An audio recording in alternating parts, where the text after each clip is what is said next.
They're trying to take my pimp. They'll regret it as long as they live. There's gonna be a Senate vote, and they're gonna rip the pimp from my throat. Give me my pimp. I want my pimp. Gonna call up Lindsey Graham. The few, the mighty, Huntsville, Alabama. How you guys doing tonight? Oh man. If you are outside of this building, you should come inside this building construct. Because all the people from not Huntsville, I want to tell them a little bit about our town. I want to tell them a little bit about it because thank you guys for coming. I want to tell you guys a little something about Huntsville, Alabama if it's your first time here. This is the type of place that apparently, see, it was national news a few weeks ago. Some people got into a fight at a Chinese buffet over crab legs, and they were sword fighting with tongs, and it like became like national news. Like, did you guys hear about that? That was a big deal. 5 hours ago, if you go on your phones, don't do it during the show, but afterwards, if you go on your phones and you look up Huntsville, Alabama, breaking news, there was a machete fight at a Conoco on Pulaski Pike, and here's how it went down. 2 guys went into the Conoco to rob the Conoco with machetes, and then the guy behind the counter thwarted the robbery by pulling out his own machete. And that is in my old neighborhood. Like, one of my old neighbors is here. That is a real thing. And so people we're like, I'm from Staten Island, New York originally, and people are like, oh, geez, what's it like down there? Probably like nice and quaint and safe. I'm like, they got machetes, man. Yeah, machetes. Happy 316 to everybody. Happy 316. Now, for some of you, 316 is St. Patrick's Day. Not to me. No. Today, it is National Stone Cold Day. Can I get a hell yeah? Hell yeah. It is, he stumped for our sins. Fucking Stone Cold Steve Austin is the absolute greatest, and I know, like, and as a person named Patrick Cunningham, I still put more stock, like, because what the fuck did St. Patrick ever do?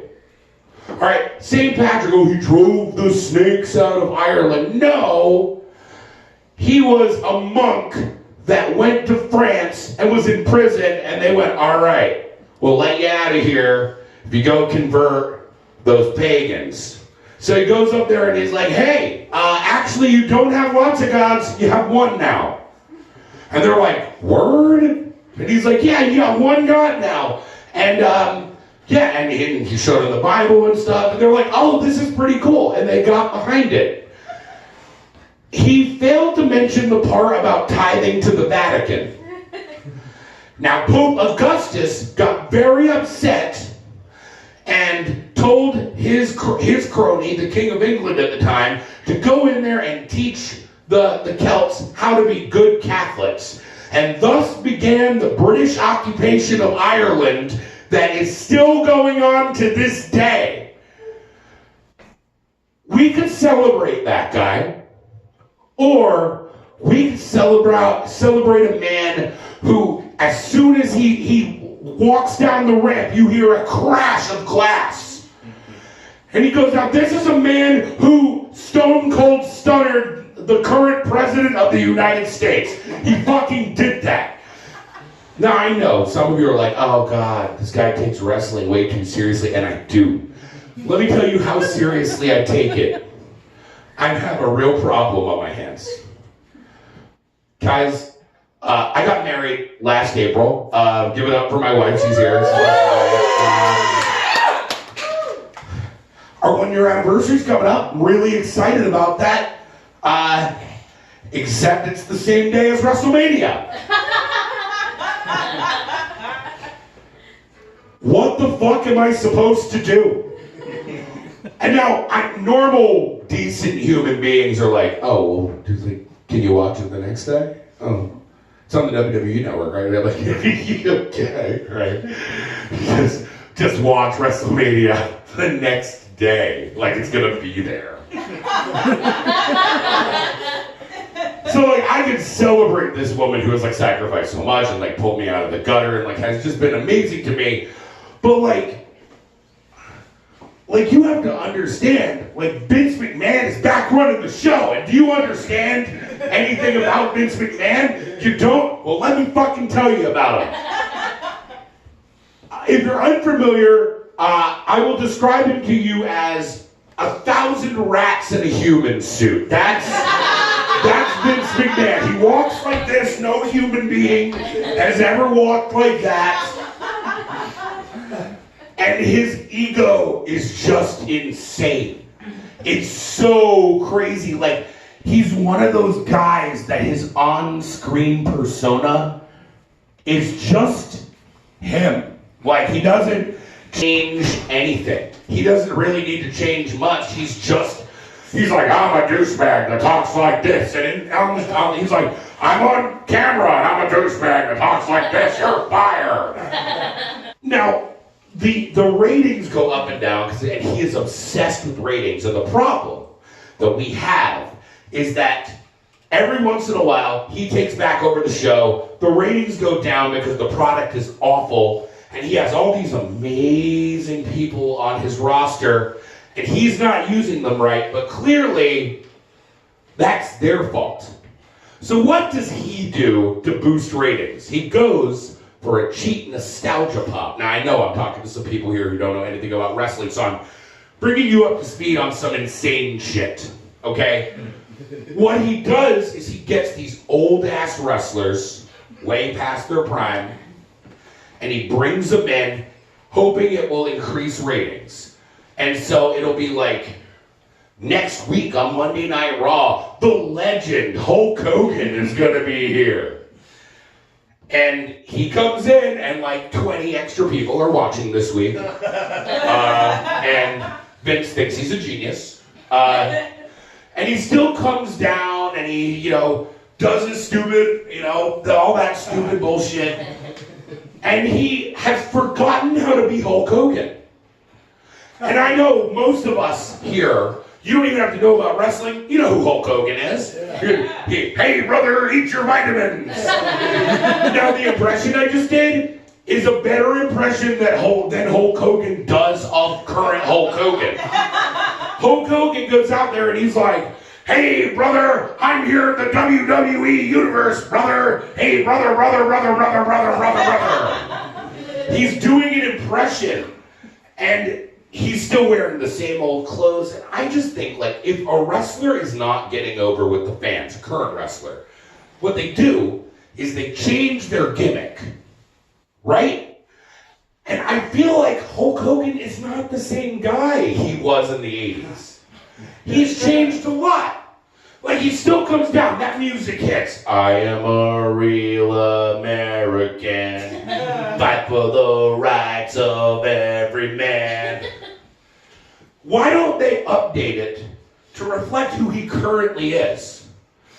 Making America great again, dropping the N-word when I can, casually hating Mexicans. I'll fuck your wife. I'll fuck your wife. And it's not just him. It's not just him. Shawn Michaels, the Heartbreak Kid. Does anyone here, you guys know Shawn Michaels? For those of you unfamiliar with Shawn Michaels, he literally gets his name from the musician Bret Michaels of Poison. And in the 80s, the 80s and 90s, that's what he was going for. He wanted to, and he is best known for, he's an amazing wrestler, I will give him that. But my favorite thing about him is he sang his own theme song. And it had a great beat. It almost sounds like some Stooges shit. It's really great. And then he sang it himself, and here are the lyrics. It says, I think I'm cute. I know it's sexy. I got the looks. to drive the girls wild. I'm just a sexy boy. He's a sexy boy. I'm not your boy toy.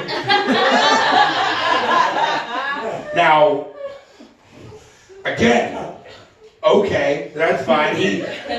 But he has recently made a comeback, and I gotta give credit. The dude is like in his 50s. From here down, it's on point. It's together, it's tight, dude can still move. Like, this dude moves better than I do, and I'm only 38, right? But this guy, from here up, is a dumpster fire. His hair is gone, he shaved it off. Like, we used to make fun of Hulk Hogan, not to try to bring it back to that guy, like, oh, who's he fooling with that bandana? He's clearly bald, and he's got the hair here. We make fun of that look, right? And then Shawn Michaels shaved his head, and we're like, oh man, the Hogan looks pretty okay. Like, he kept it. And his, like, so now he has no hair, he's crazy tan, he's super into Jesus, and this eye is looking at that eye. From years of just taking share shots to the head from like Mick Foley and The Rock. And now, and the guy again can still move, but you have to understand, right? Like, let's say, like ladies, imagine you're leaving here tonight, you're walking to your car, okay? And some guy about my height, ripped, in his 50s, overly tanned, wearing a half shirt and a straw cowboy hat comes out. He's like, I think I'm cute. I know I'm sexy. I'm just a sexy boy. I'm not your boy until you be like, you're fucking right. And you mace him, blow your rape whistle, and fucking give him a stone cold stunner because it's goddamn 316. I decided to just go really wrestling heavy. You guys are like, oh, I'm way into that, Patrick. Way into that. Look, sorry. That was really lowbrow. I'm gonna make it a little more highbrow now. I feel like I'm just getting judgment from the highfalutin motherfuckers. Like, you did a secret earlier, you know. So, all right, I'm gonna go a little more highbrow. There you go. We're gonna talk about some. Okay, this is a one-liner. You guys want to hear a classy one-liner? Here's a classy one-liner. So if Jesus, I had too much vodka before this show.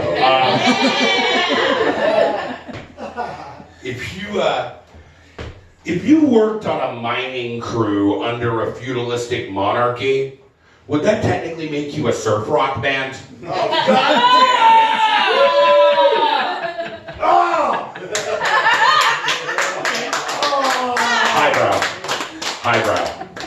Highbrow. Patrick Cunningham, highbrow comic. People are angry at me about that. I love that. It makes me very, very happy. I'm going to do something I don't think I've ever done here before, so I'm going to do it. And then I'm going to bring up your next comic, and that's how it's going to be. And that's the bottom line, because Stone Cold said so. Anybody here, like, are you guys, like, any gamers here? Anybody here play video games? Very occasionally. I don't really play them, like, at all. Like, I play, like, stupid app games, but that's really it. I played Nintendo back in the day. But every once in a while, like, I'm a hardcore comic book fanboy. So every once in a while, like, a comic book related game will come out, and I'm like, okay, this piques my interest, and I go over to a friend's house who bought the game and is actually into gaming, and I'm like, you mind if I play for a little bit? And I just take over his video game console for like 30 hours, and then I'm like, thanks, man, and I don't play video games for 3 years. A few years ago, there was a game called Marvel Ultimate Alliance 2. A few people, most of you don't remember, it's kind of forgettable, but it's self-explanatory. It's a bunch of superheroes, Marvel superheroes. They team up, they work together, it loosely uses the Civil War storyline. They fight Galactus for some reason because they needed to do something.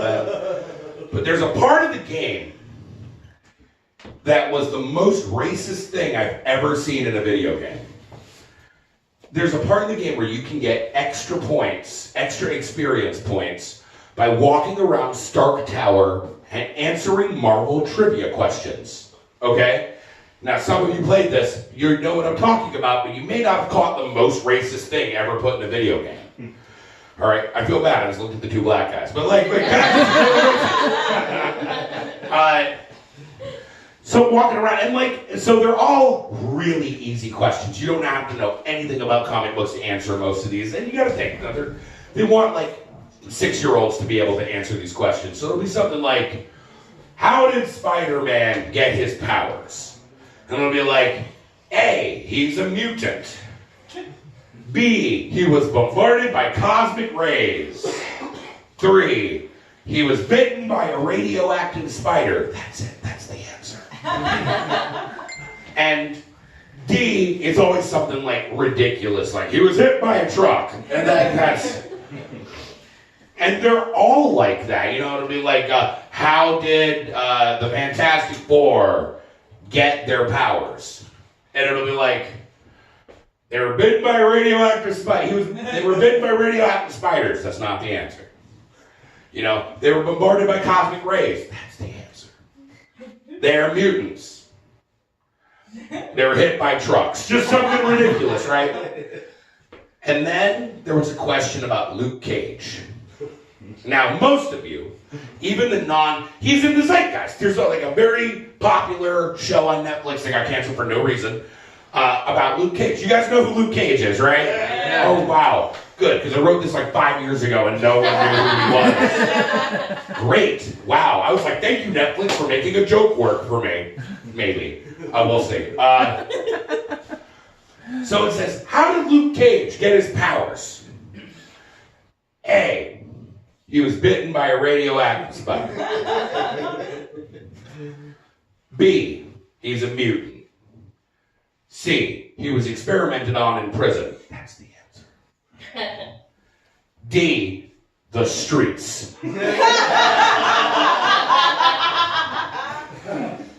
He is the only person in the game with that as an option. The only person.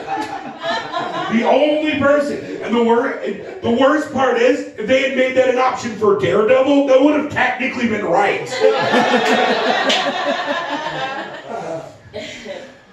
But, that's ridiculous. People would have been losing their fucking minds if they were how did Tony Stark come up with the idea for the Iron Man suit? He was bitten by a radioactive spider. He's a mutant. He's a genius. That's kind of the answer. White privilege.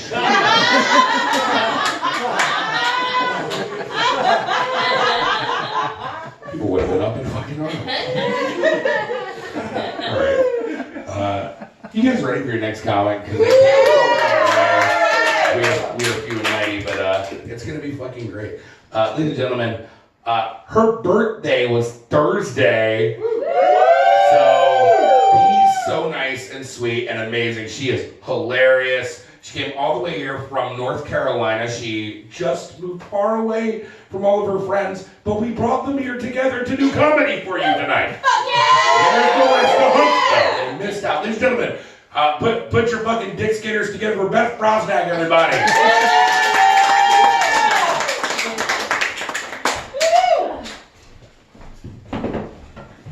Thank you guys. Yeah, like Pat said, my birthday was Thursday, so give it up for me. No, really, I don't think we're honoring that day properly. I didn't really do anything to deserve that applause at all whatsoever. My mom's really the one that deserves the applause, right? So give it up for my mom, you guys. Yeah! That's mom. You guys are stupid. She can't even hear you. She's in Chicago, in a graveyard. I don't know, though. Death doesn't really scare me anymore. I just turned 38, believe it or not. I know my youthful good looks are due to a healthy diet full of alcohol and cigarettes. But, death doesn't scare me anymore. Shit like cancer, I'm just going to keep smoking, whatever.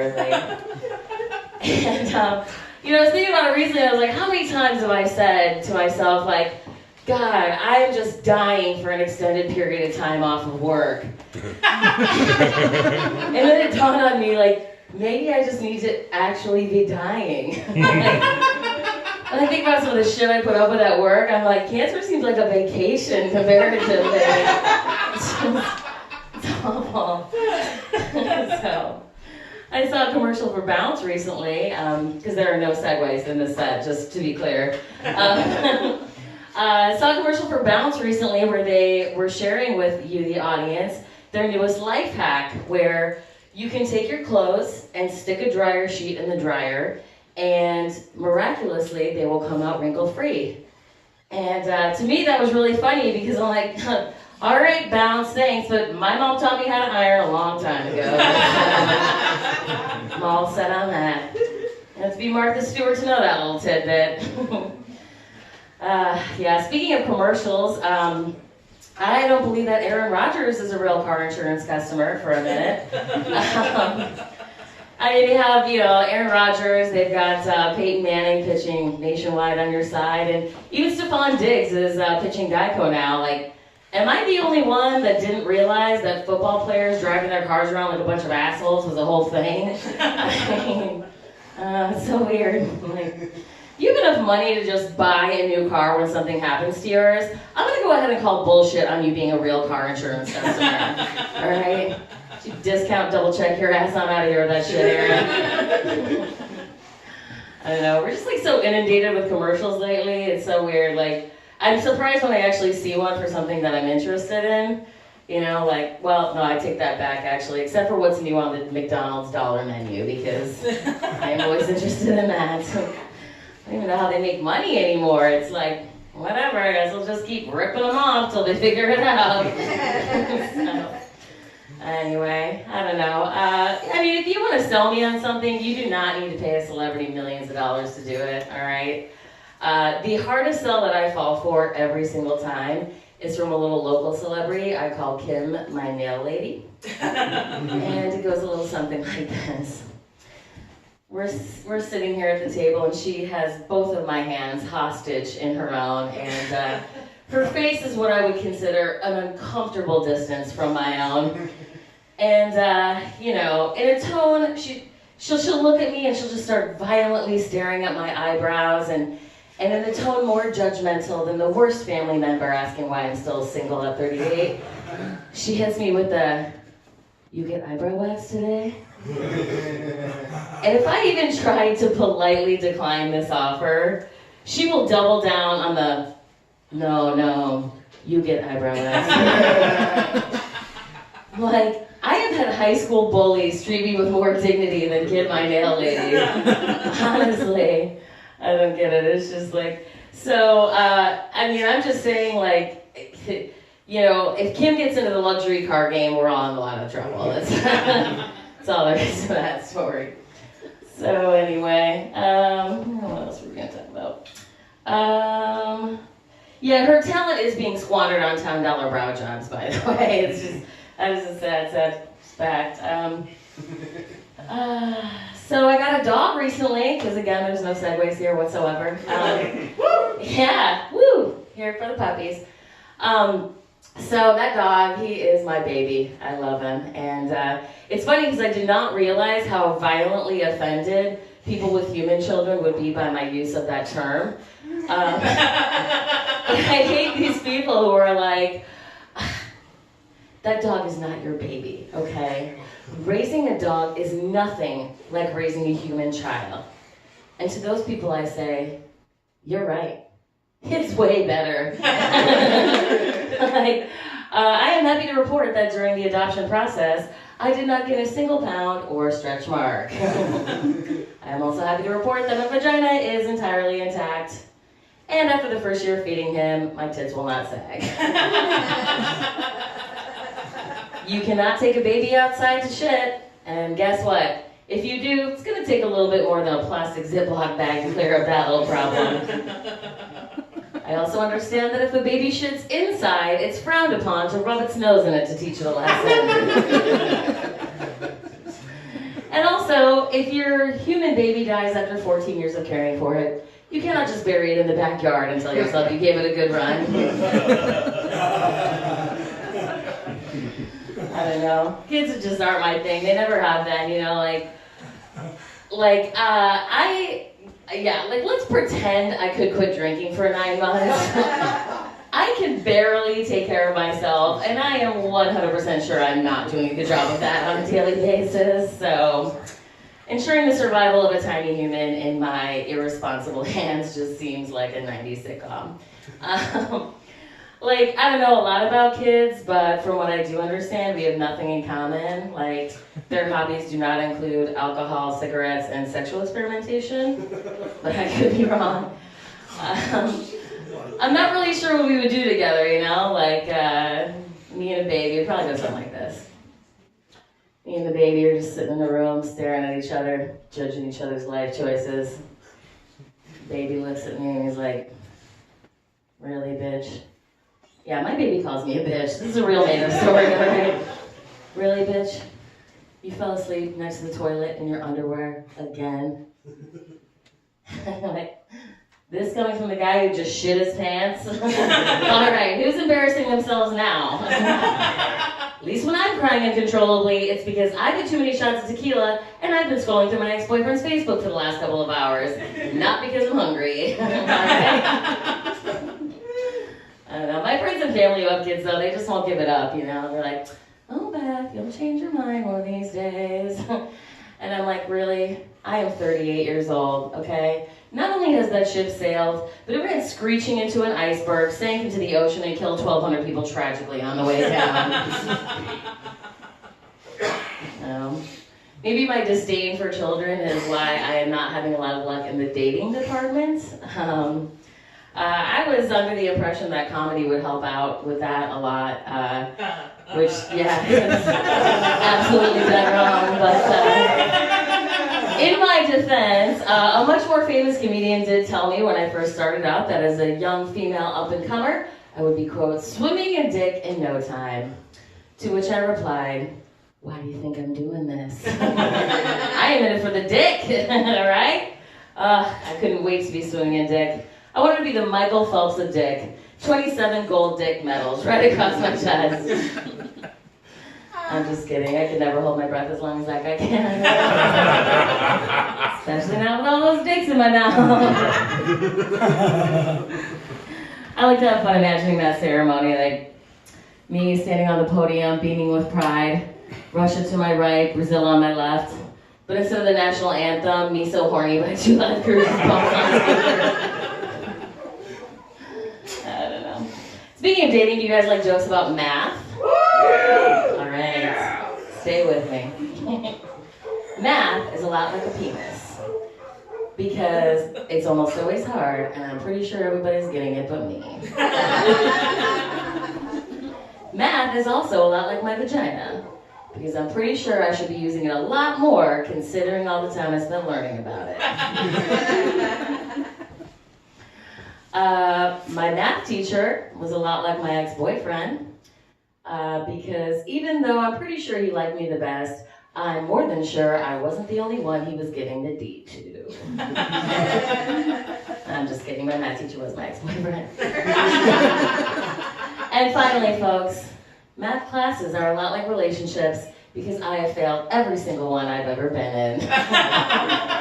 All right, well, thank you so much.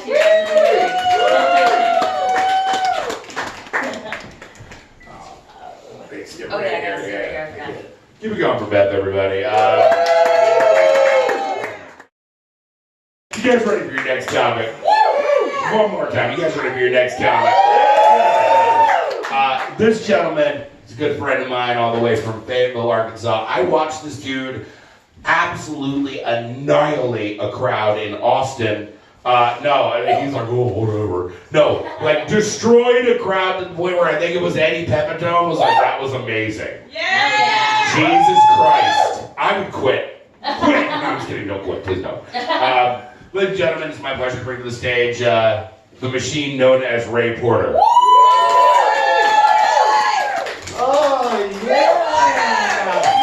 Keep it going for Pat.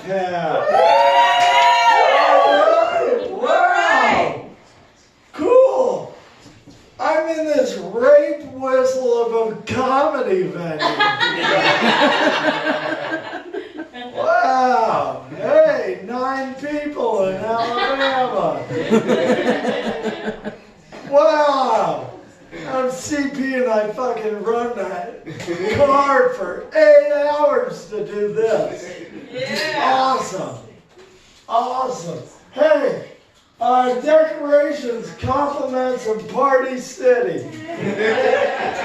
All right, cool. Sweet. Whose 8th grade, fucking 8th year birthday party is this? The cake's good. All right. Yeah. My name's Ray. Yeah, I'm from Mountain Home, Arkansas. That doesn't even sound like a place. That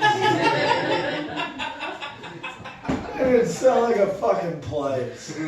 That was a great place to grow up with a movement disorder. I have cerebral palsy. Stop giving me that like after school special look, what is this, like a Make-A-Wish Foundation?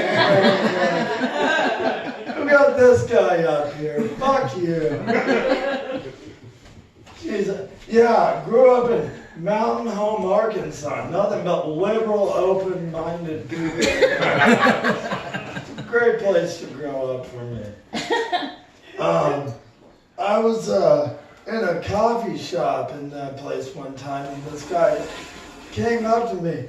I was hanging out, and he was like, "Hey, you make a great clown." The fuck does that mean? What does that mean? Make a good clown. The fuck does that even mean? I'm pretty sure it's offensive. He was wearing all denim. You can't trust that. I don't trust anyone wearing all denim. Same thing. Man, I have cerebral palsy. It's kind of like this. I had a dream the other night that I found $20 in my pocket. And I was like, cool, fuck. And I woke up and I was like, cool. And then I realized that even in my dreams, I can't dream of a higher denomination than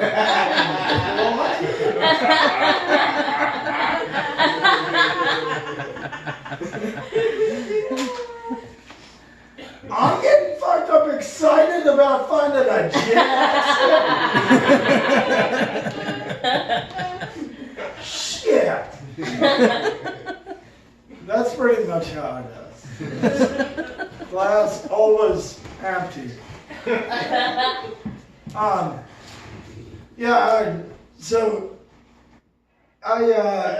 also am afraid of not clowns, but balloons. Afraid of balloons. So I'm poor, I'm disabled, and I'm too fucked up to be a clown.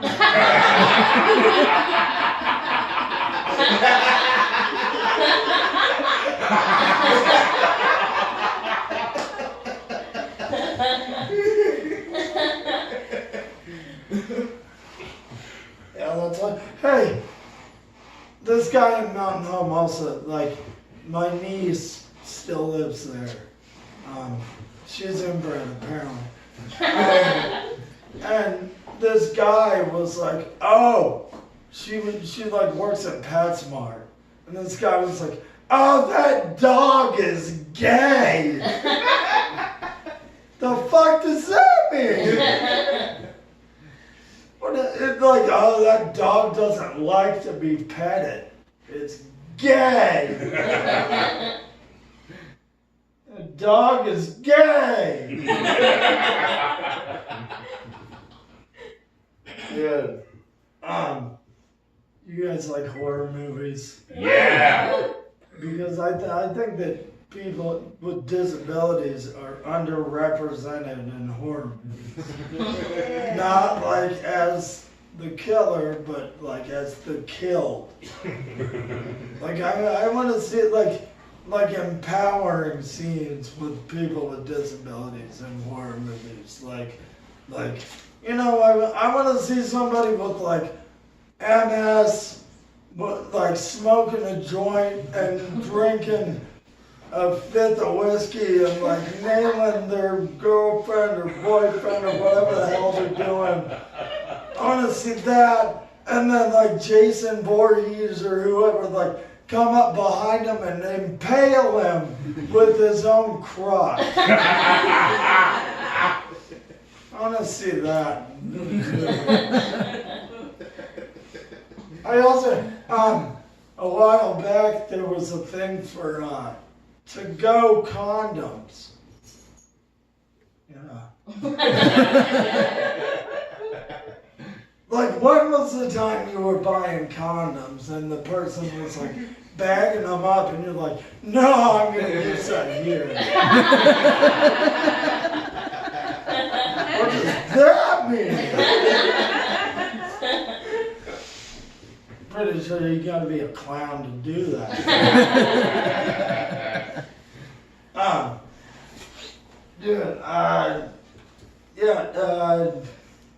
Also, give it up for Patrick Cunningham for putting this on. People are fucking dolls. Yeah, people fuck dolls.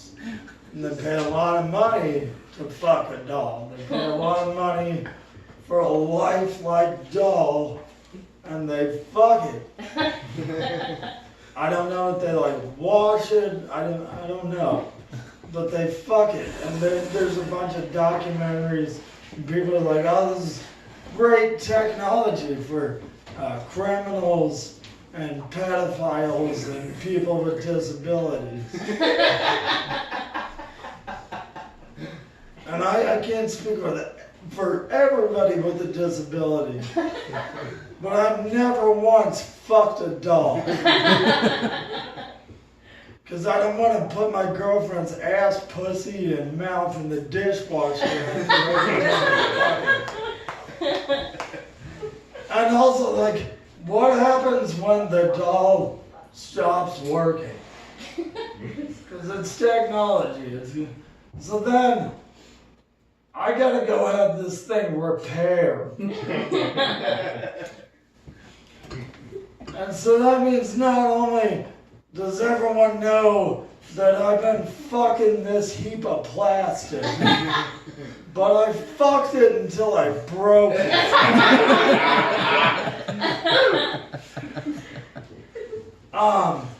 Also, I wish that there would be spandex overalls. So I could look like a hillbilly, a child molester, and a professional wrestler all with the same garment. Some people ask me, what is this fucking cord stuck to my foot? Some people ask me if I'm fucked up about losing my hair. And you see me, and that is obviously the least of my problems. That's the only good thing that's ever happened to me, losing my hair. Like I need more shit to put sharp things in my face or something. You ever seen the people are worried about losing their hair. And some people like grow it out in the back and like comb it forward to like fool you. Like, that is regular hair. And there's the Bosley hair restoration commercials for those people. And then they get Peter Brady and it's like, hey, I grew my own hair back. This is my hair. I can ride a horse in this hair. Or come to a party at a sex rape place with this hair. Or play tennis with this hair. I grew it. This is my hair. Wow. Easy, Peter. I know how hair works. If you grew it, it's your hair. I didn't think you grew your neighbor's hair. I didn't think you grew your dad's hair. No one wonders about that. You guys, no, you don't, but I'm going to say it. You remember Goofus and Gallon? The highlights for children. It was like a didactic mechanism. Goofus was always fucking up, and Gallant did the right thing all the time. So it's like, Goofus throws rocks at police cars, and Gallant volunteers all his extra time teaching primates how to use sign language. And like, Goofus scares his cousin with a mask. And Gallant feeds people at the homeless shelter or whatever. Like, fuck that, I'm Goofus. Fuck this Gallant kid. Also, that's a white problem. No black people are gonna name their kid Goofus.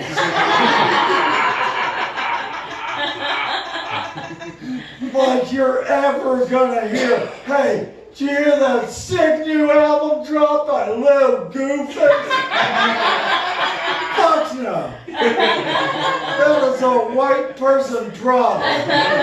Goofus and Gallant. Fuck you, I'm Ray Porter. Eat shit.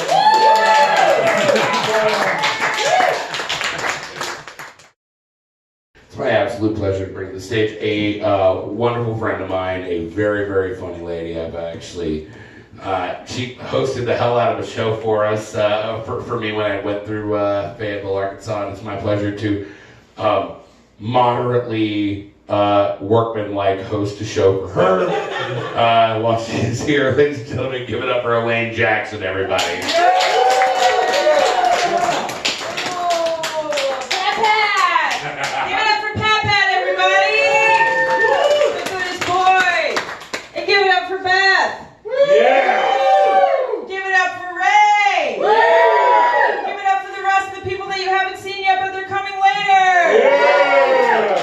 Give it up for this house. Yeah! This is a cool house, but I have a few issues. You guys been in that bathroom yet? Yeah. The pissing room, as I like to call it? What the fuck's up with those light switches? Right? I turned on like some weird heater thing and was like, oh, there it is. I drove 9 hours to be here. Please give me money! I couldn't even find the light switch! It's been a day! And they don't even have like fucking screws to put their shit up on the walls!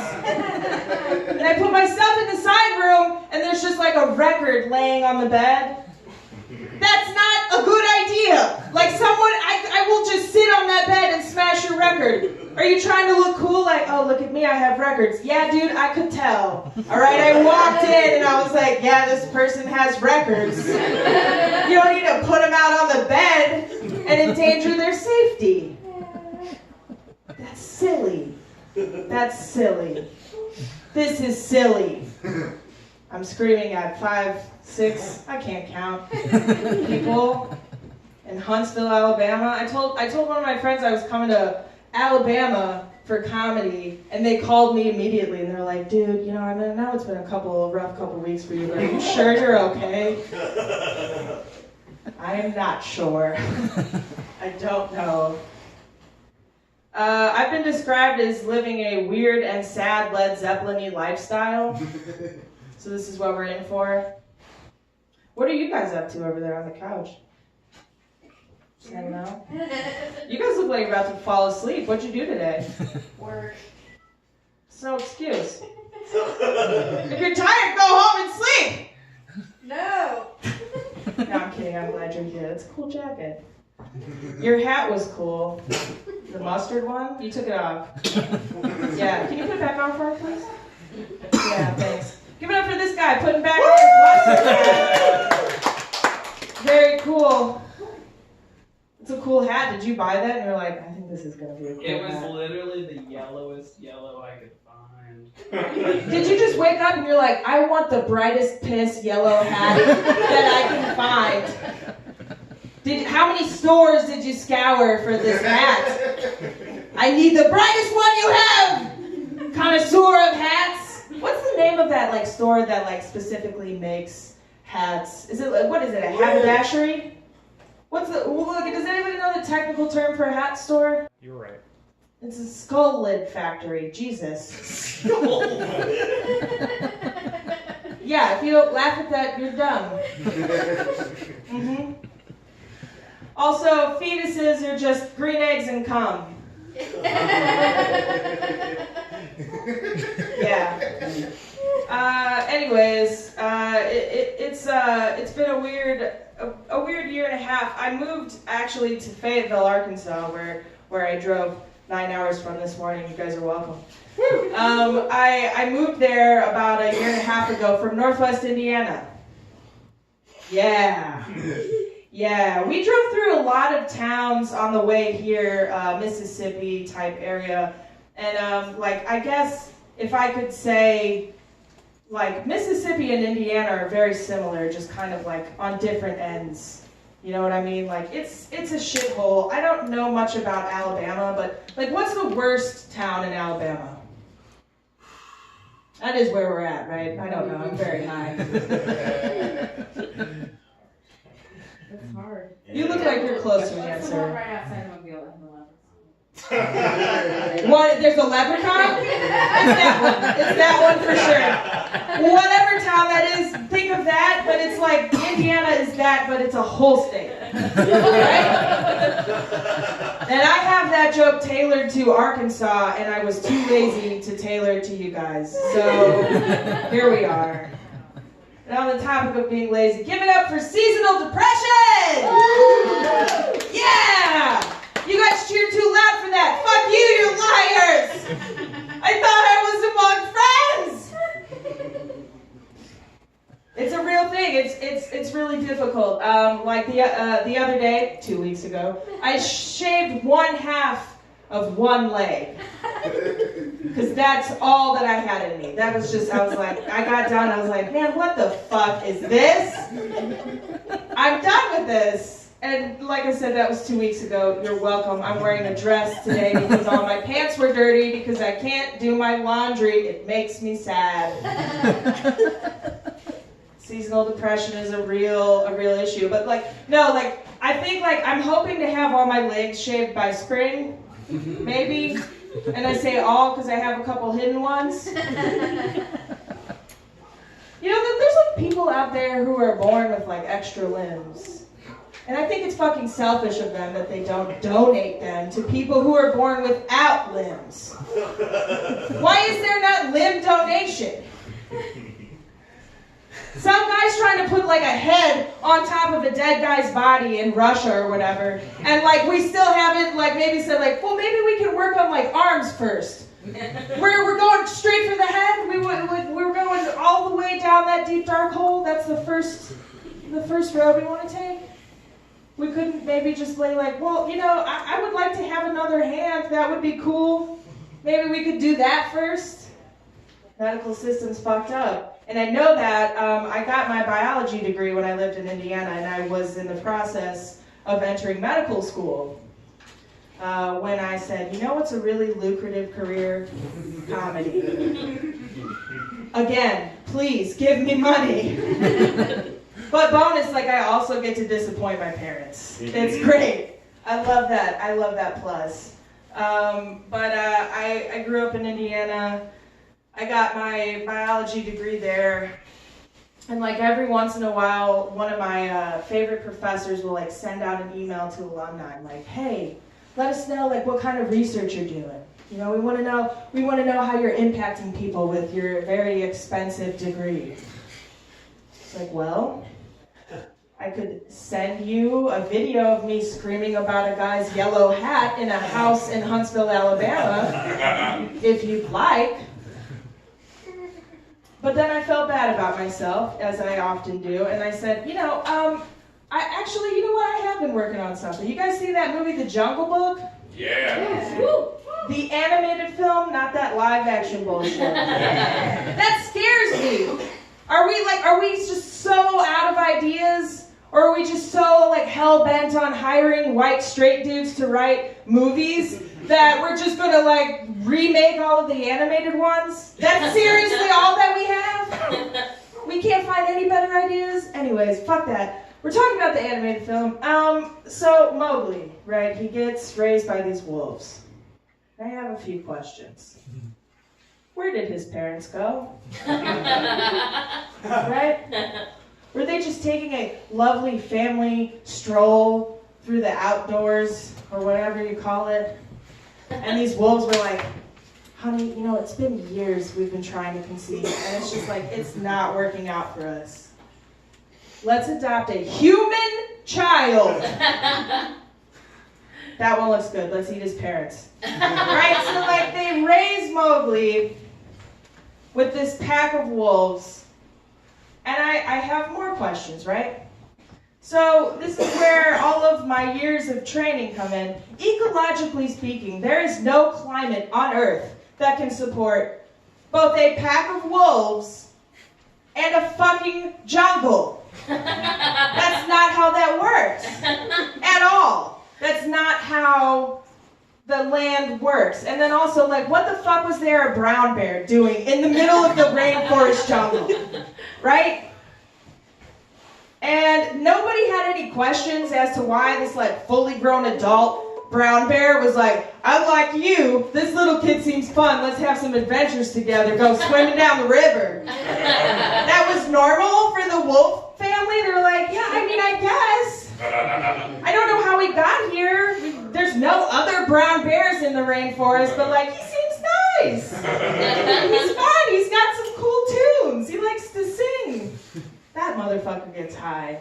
I know it. And, alright, so even, more than that, right? Ka, the snake. That was way too sexual for a child's movie. Dude, he was gonna fuck Mowgli before he ate him, okay? He was the Jeffrey Dahmer of the jungle, for sure. That snake was fucked up. He had some issues. What is with pedophilia in this movie? Why was everybody I want to fuck that little boy? What was that about? Also, please don't come up to me after this if you feel like you want to talk to me and say actually there is a species of brown bear that lives in the jungle. Don't come at me with that, because I cannot have you invalidate both my degree that I am still in debt for and my joke. Okay, this is all that I have. Please don't take it away. So anyways, I did grow up in Indiana, and my husband likes to make fun of me for being a white trash Hoosier. And I denied that for a really long time, surprisingly, right? I should have just taken one look at the dried blood on my jean jacket and been yeah, I guess I'm kind of white trash. But I didn't, and I denied it for a really long time. I was no, I'm not white trash. No, I don't believe it. And then one day I told him the story of my Uncle Bob. Uncle Bob ran a blueberry farm in Wanata. Wanata. Say it with me, everybody. Wanata. What the fuck kind of town name is that? So anyways, Uncle Bob ran a blueberry farm in Wanata. Uncle Bob was missing a couple limbs. Again, he could have benefited from some limb donation. We need to work on that. But Uncle Bob was missing one of his arms, one of his legs, and also one of his eyes from the war. I don't know which one. Take your pick.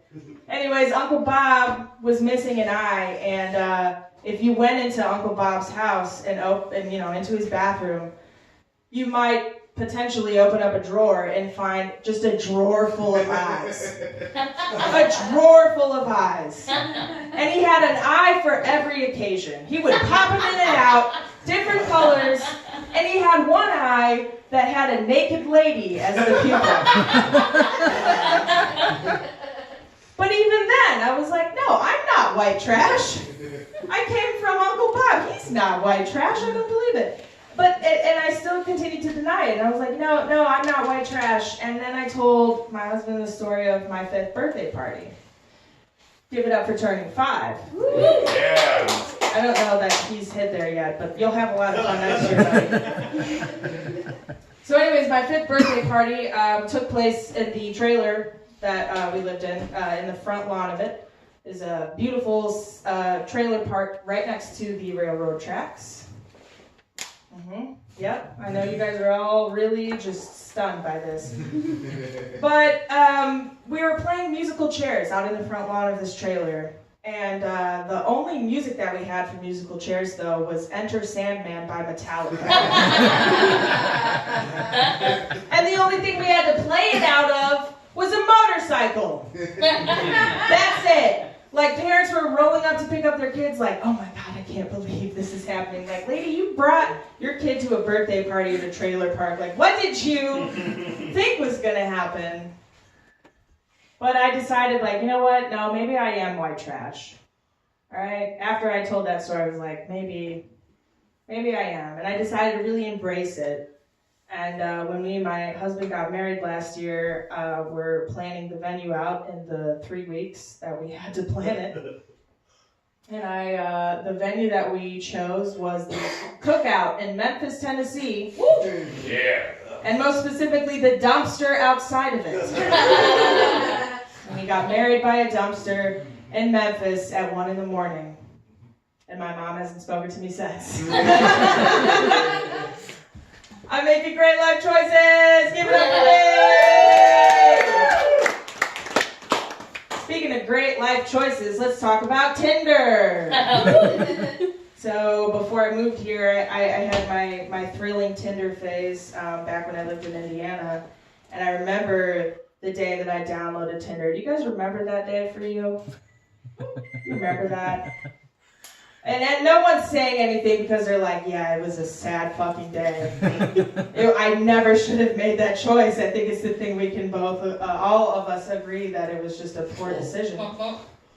Both, there's only really 2 of us in here. But I sat there and I downloaded it. I was like, this is the first time I've ever seen anything like this. And I scrolled for 6 hours. And I got a lot of messages, right? I had some men like, oh, let me take you out this weekend. I know a great place. Let me take you out to dinner, or asking questions about my life. And then I had this one guy named Derek. You already know where this is going by that name. He messaged me and he said, you look like you have crazy eyes, and I'm into it. And I went over there that night. This is it. That's the one that I want. I want the full Tinder experience, guys. So I go out and he surprisingly takes me to dinner. It was nice. We had dessert, meaning that I fucked him. And afterwards, I'm laying there next to him, like, and he turns to me and he's like, hey, I want you to grab my balls as hard as you can. The dinner that you took me to was not that nice, bud. Like, I usually charge a little bit more for that. He's like, no, seriously, just grab them as hard as you can. I'm like, oh, no, I don't know. And he's like, no, seriously, grab my balls. I was like, I don't really want to. He's like, no, grab my balls. I was like, I'm grabbing your balls. And he lays there completely motionless. Doesn't move. Doesn't flinch. Nothing happens to him. I was like, what the fuck, man? He's like, I have fake testicles. Yeah. I wasn't laughing either. Thanks to the rest of you guys. I wasn't laughing either. It's like, man, what the fuck? This is the first date. Why are you telling me this? He's like, a lot of ladies get turned off when they find out they can't have kids with me. It's like, dude, you don't have a job. I don't think that's what's turning you off. I don't know that the fake balls are really the thing. And then I fucked him for a really long time because I couldn't get pregnant. Yeah!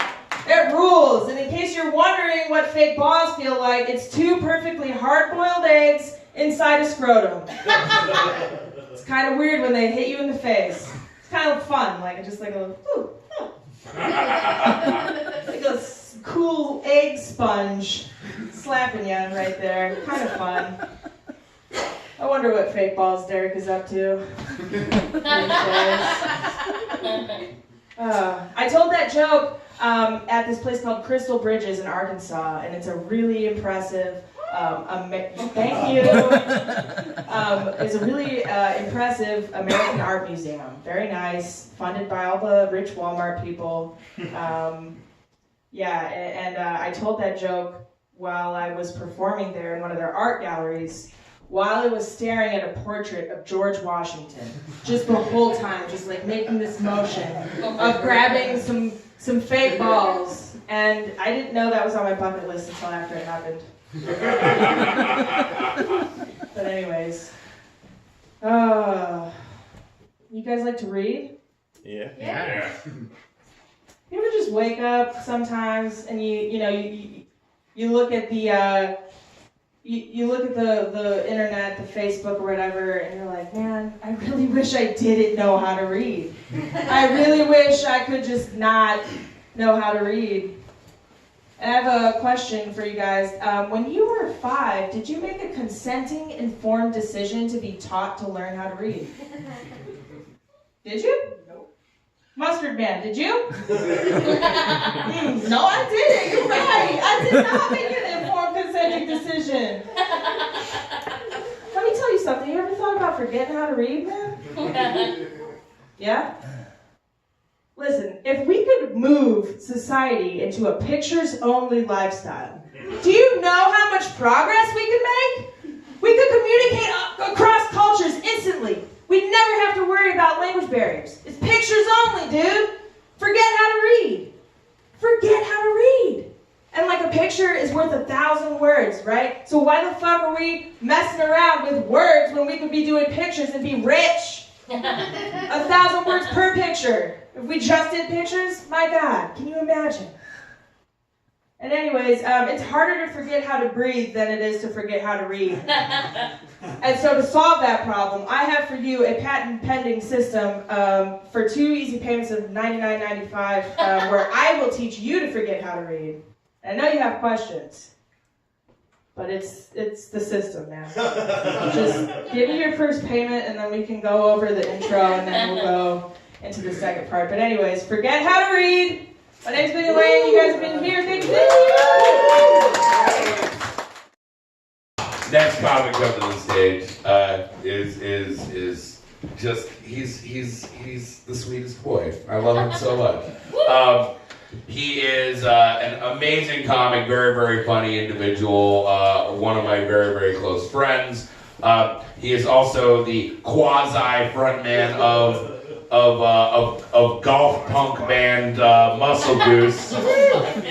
And if you don't know what Muscle Goose is, put it in your vernacular and then put it in your ear holes soon. They got a tape coming out. Yeah, it's gonna be fucking great. I'm really excited about it, and the world's not ready. Ladies and gentlemen, keep it going for Colin Nelson.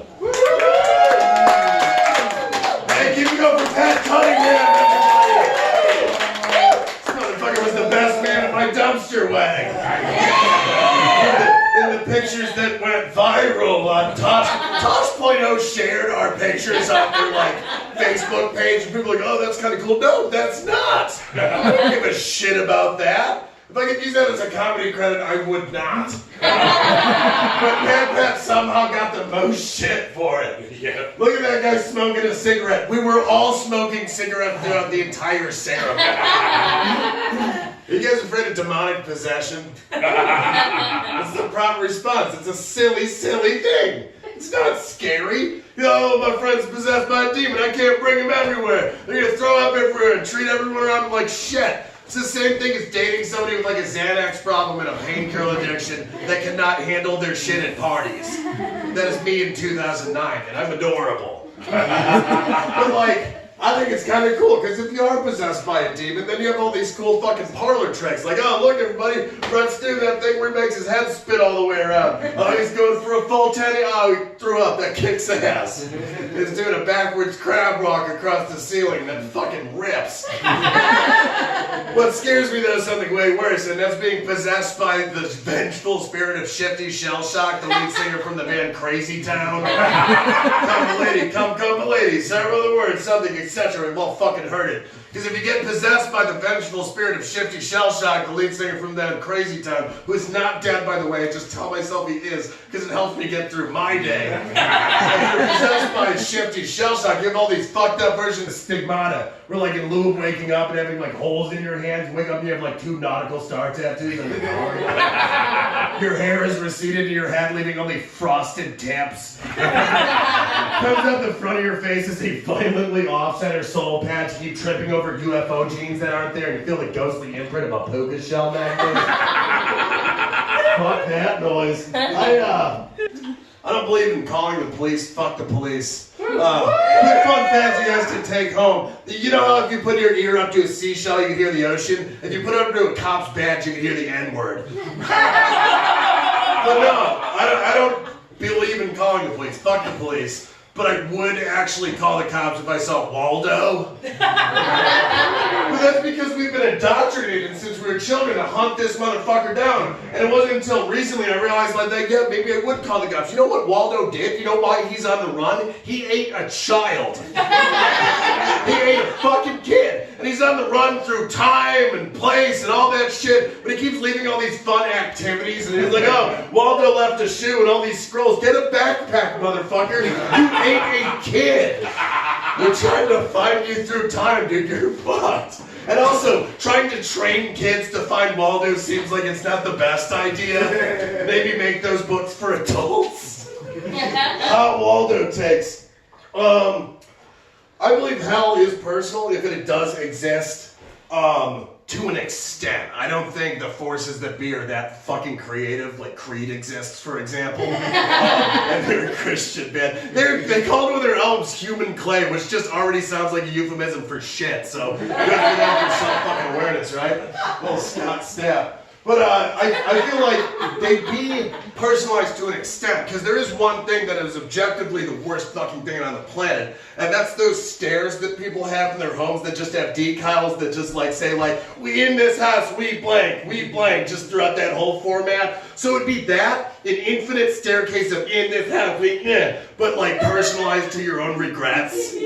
Like, in this house, we never returned the booklet for battle chess for the Nintendo 64 in 1997, and then your brothers called like from a cell phone, the house phone, you picked it up and they're like, is this Colin Nelson? It's like, yes it is. Well, you didn't return battle chess's fucking booklet 4 years ago. In this house, we couldn't make eye contact during sex until we were 26. In this house, we keep this bit going forever. Because I would definitely regret fucking doing that. But I do love that kind of shit. There's these shirts that I get like suggested ads for that are like super specific, kind of like algorithm-based shit. Like, my husband is a welder who has never seen a turtle and eats candles. Or whatever the fuck they would say.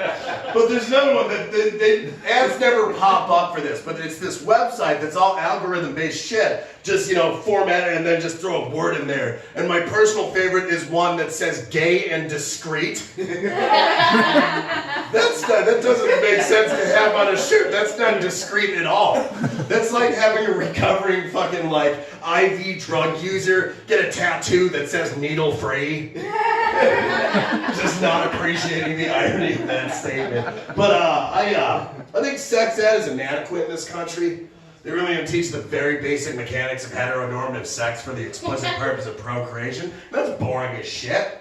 Just like, hey, just kind of throw your goopas in there and empty your dick eggs and invariably you'll have a baby. What's ovulation? I don't fucking know. Shut up, nerd. And then they dump your books and send you to your next class. It needs to be like a second sex ed course that just teaches these people how to fuck. And I don't mean like immediately afterwards, like 5th grade, you have to have Kermit the Frog come and be like, oh yeah, sometimes I like speaking in Miss Piggy's mouth, just to keep their attention. Because that's what 5th graders go ape shit for, is Kermit the Frog, right? Yeah, you can take this home with you. Well, you guys don't have to take this home, you're already home. The rest of you can take this home. You can have this right now. Just, if you have like a 2-year-old niece or some shit, a great stocking stuff around Christmas is just like season 3 of Arliss on Blu-ray. Or Frasier, the kids love Frasier. A couple of years ago, I started a petition for McDonald's to bring back the Frasier Happy Meal toys that they do every Christmas. And I got 100 signatures in like 36 hours. And people kept asking me like, wait, did they really have like Frasier Happy Meal toys? No, they fucked it. They did not have Frasier Happy Meal toys. I even said like the change.org petition thing, like they had to recall them because they were too sharp and kids kept choking on them. What part of a Frasier action figure would be sharp aside from its wit? I have also never seen an episode of Frasier. But no, have a second sex ed course. Do it like the end of high school or the beginning of college. You just teach people very basic lessons. Like, rule number 1, consent, super fucking important. Rule number 2, just fucking try choking each other. Statistically, you're both into it. Ask first, that's rule 1, that's the big boy rule, but just fucking try choking each other. What do you do? Look each other in the eyes and make the kiss and the missionary, yeah, I love you. That's disgusting. It's 2019. We don't have room for that kind of fucking sentiment. I had a bad childhood. There's that phone call I got from my brothers about battle chess instructions from 97. But I do love advertisements in concept more so than execution. But I do love the execution of cereal commercials because they're targeted towards a demographic that has absolutely no buying power whatsoever. So you have to have some kind of narrative in order to have these kids run out and like, Mom and Daddy, buy me this fucking cereal. So you have to have like a protagonist, like, I don't know, Tony the Tiger, who's just ripped as shit. All kids love Tony the Tiger, right? He's like that guy, Steve, that my mom dated, who was a garbage man. Me and my brothers were like really, really mean to him, but he was like fucking like jacked and like really hot. And garbage men make a lot of money, and he just like brings shit over for us all the time. He was just trying to like be good to us, but we're mean little pieces of shit. But he did like bring me and my mom to see Jurassic Park 3, and he said that it was good, so fuck that dumb piece of shit. It was not a good movie. Or like, they have Captain Crunch. He was like a fucking war criminal. All the kids loved Captain Crunch. He did horrible things to Montenegrins in the Balkan Wars. Or you have to like have an antagonist like Count Chocula, who's a breast milk pervert. Let me back up here. Think about it. Count Chocula is a vampire, right? But he's a cereal vampire, right? So he doesn't eat people, but he doesn't eat cereal. He drinks breast milk right out of the tit. Just with this big weird tooth that he has in the middle of his mouth. Just popping open like a Sprite can. Or, let's go back to this shit. Fucking the Lucky Charms mascot. And all the Lucky Charms mascot, because I feel for this guy. All he wants to do is keep his cereal, but he has all these hungry little Margaret Thatchers running around trying to take his fucking food away. All he wants is his cereal and maybe United fucking Ireland. Up the goddamn IRA. Fuck St. Patrick and fuck Margaret Thatcher. Yeah! It is St. Patrick's Day. An Englishman that said, oh, I'm gonna get rid of the snakes, which is just a fun, like, make America great again euphemism for killing the Celts if they don't convert. Also, corned beef and cabbage is not an Irish thing, but it is very good. You're not gonna find it here. But when I first moved down to Fayetteville, Arkansas, I moved there from Chicago, and the neighborhood I moved into, people gave me shit for it. It's like, oh, you don't want to move into that neighborhood in Fayetteville, Arkansas. That's the ghetto. First of all, there's no ghetto in Fayetteville, fucking Arkansas. I moved there from Chicago. Those people were just racist. And secondly, it was not that bad. My bike did get stolen pretty quickly, but it was immediately replaced by a shittier bicycle. Like, they took it and probably loaded it into a truck and just left another bicycle with a nicer seat. And just the brakes and, oh, I had to replace the fucking tire. Ooh, it's not that bad. At that point, that's not even a crime. That's just a fucking shenanigan. That's adorable. I'm like, oh, hey, sorry we took this thing you fucking needed. Ooh, that's like saying, oh, hey, sorry we kidnapped your kid, but here's a basket of 4.5 puppies. Well, I mean, we kidnapped another kid, we only had 9, so one of them's been bisected lengthwise, but there you go. But I was in school, in elementary school, which I'm assuming everybody in elementary school would be in school. But when I was in elementary school, I was in school with this little piece of shit named Leo. And I always hated that little fucker. And I never really understood why until I had to move down from Chicago to Fayetteville, Arkansas, and I had to work out finances on a calculator like a fucking idiot. And I realized you could spell Leo on a calculator by just putting in 3 numbers and turning it upside down. But you can't do that with Colin. So I just resented this person that I hadn't seen in like 20 fucking years. And I don't want to hold on to that resentment anymore. But I don't want to do any like real work to improve myself as a human being. So I'm just going to take the easy road out and change my name to Bill Hellboobs.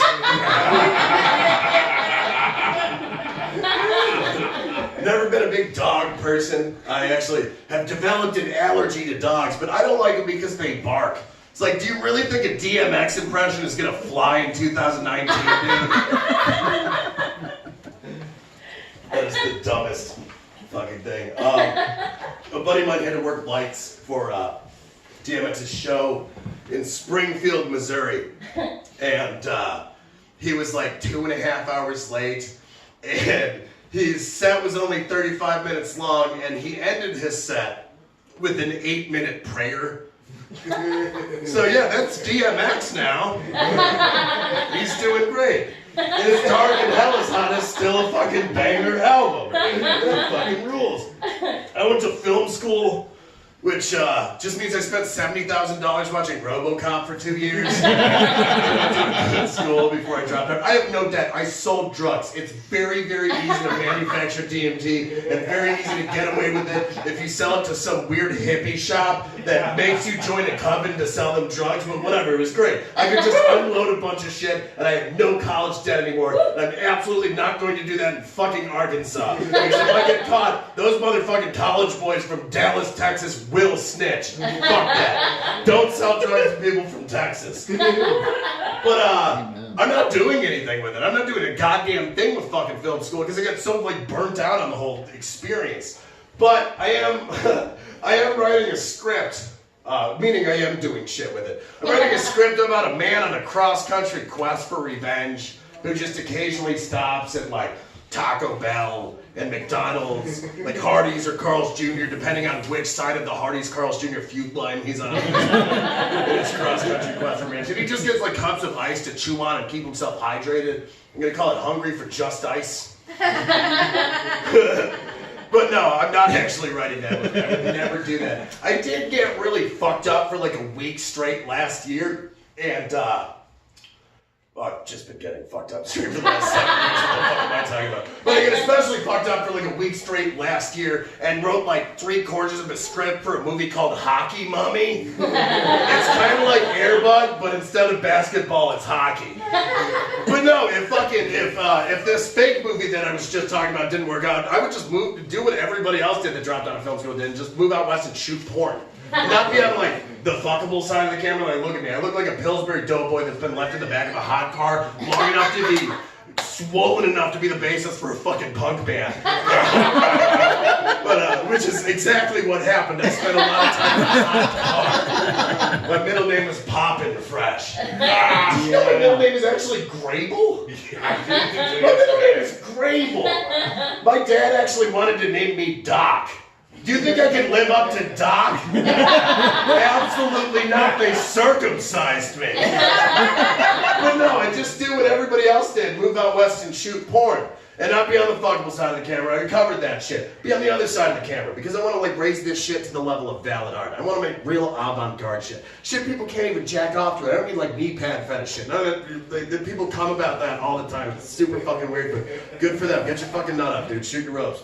But shit like, you know, that'll hurt. Like POV porn from the perspective of the actress's extremely disappointed parents. It's like watching one of her old scenes on a laptop, and occasionally the camera just pans left to right, and you just hear, oh, god damn it. Pans even further right, and there's just a crying old woman. This is your fault, Henry! David! Josh! Other dad names! Let's talk about classic literature. Give it up for Mary Shelley's Frankenstein or the Modern Prometheus. It's a good book. It's a very good book. But I have a lot of questions about that. First of all, this isn't even a question. This is a statement. We have to stop calling it Frankenstein's monster. It's Frankenstein's creation. That thing spoke like 3 fucking languages. Show me no goddamn respect. Secondly, the highbrow part of the joke. How many dicks did Dr. Frankenstein have to go through before he found the right one? Did he try to find the right penis, or did it just come with the pelvis? Yeah. What do you think, Ray? Probably the pelvis. Traveling pelvis. What was he looking for in a pelvis? Would it just fit the body? Because it repeatedly describes the creation as misshapen and mismatched. So he apparently didn't try that fucking hard. But what if he was really, really, really hung up on this? It's like, no, I want this buried in a Jewish cemetery. It has to be circumcised, no tattoos. So clearly I'm fucked. But anybody here have goals? No? That is so sad. That sucks. A lot of people say they have goals, but they only mean that in like the Facebook sense, where it's like they share a thing on Facebook and say, goals, and it's just like a black and white photo of 2 people with knuckle tattoos holding hands. That is not a goal. That is not an aspiration. That is a black and white photo of 2 people with knuckle tattoos holding hands. Or like, goals, and there's these kinky people, and it's just like, that is just a fucking black and white photo of somebody choked by somebody with knuckle tattoos. That is not a goal. That is, however, a form of aspiration. But no, I've got real goals. People always blame people my age for killing the theme restaurant industry. And I want to open up a theme restaurant to prove them wrong. It is not our fault that Rainforest Cafe was Rainforest Cafe was never good. Rainforest Cafe was never fucking good. That is their fault. That is not my fault. Fuck Rainforest Cafe and fuck Cracker Barrel too. The theme restaurant industry, because apparently it's run like an industry, it's like run by some cabal that just decides what themes they're gonna fucking go with. They never made the one theme that all millennials care about, which is Instagram. No, it's fucking cowboy mummies. What do you do? What do you fucking do? It's cowboy mummies. Are you a millennial, or are you between like 23 and 35 or whatever the fuck it is? So you're gonna tell me that you wouldn't want to go down to Rootin' Tootin' King Tut's Wing Hut in Westward Park? Because I want to go down to Rootin' Tootin' King Tut's Wing Hut in Westward Bar and Grill Extravaganza. Because that's a great name. Fuck you, you're welcome. Give us money. We needed to go to Cookout after this. And B, anywhere where I'm served by a clown in a cowboy hat and I eat on top of a dead king, I am totally fucking on board with. That rips. Not on board with polka. How do you guys feel about polka music? I see you shrugging. Let's see for it a little bit. What's your favorite polka song? Yeah, fucking poser. It's probably She's Too Fat to Polka by Frankie Yankovic and his Yanks, which is a terrible song. It's horrible, it's misogynistic, and yes, it's a real song. That's fucked up. I have a favorite polka song, and we're all gonna sing it together because that's how I'm closing my set. I have not slept very much in a long time, and I am very tired, so let's get goddamn weird with this. It's a song called I'm Gonna Kiss This Elk. Oh. You know that one? No. Of course you don't. You know shit about polka. It's very simple. It is a call and response song, and no, it's not real. I made this up. Again, you're welcome. Fuck you. Give us money. I say, I'm gonna kiss this elk. Then you say, I'm gonna kiss this deer. Then I say, I'm gonna kiss this elk, and then I'll watch you kiss that deer. Hey, are you guys ready to do this? Yeah! I'm gonna kiss this elk. I'm gonna kiss this deer. I'm gonna kiss this elk, and then I'll watch you kiss that deer. Hey! I'm gonna kiss this elk. I'm gonna kiss this deer. I'm gonna kiss this elk and then I'll watch you kiss that deer. Hey! I'm gonna kiss this elk. I'm gonna kiss this deer.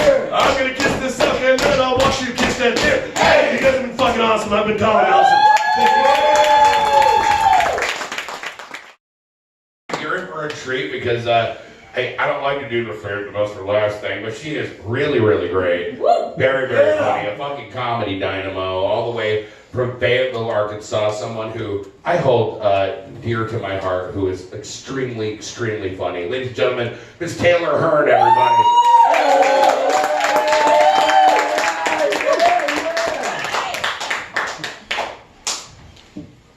I've eaten a lot of gas station food today, and I have a lot of gas.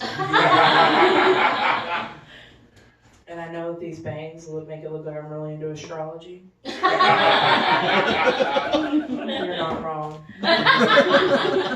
Taurus season is fast approaching. The thing about astrology is the only one that I know is myself, is that I'm a Taurus. But I also have been told, I've been told by 2 different comics in 2 different states, 2 different roast battles, that I look like a fat Wednesday Addams. If you guys don't laugh at it, that means it's true. So everybody loosen up. Talking about a lot of the dumb decisions that I make in this set. I am in therapy because I'm depressed. The bank set that off. I got these because 2 of my best friends got married within 3 weeks of each other, and I was feeling pretty bad about myself. I'm in therapy. I'm depressed. I've been depressed since I was like 11 years old. And I decided one day, you guys were actually really good in here, for a long time, I just was convinced I was going to kill myself. And it was to the point when I lived in another town before I lived in Fayetteville. It was a really shitty town. It was awful. It was where I grew up.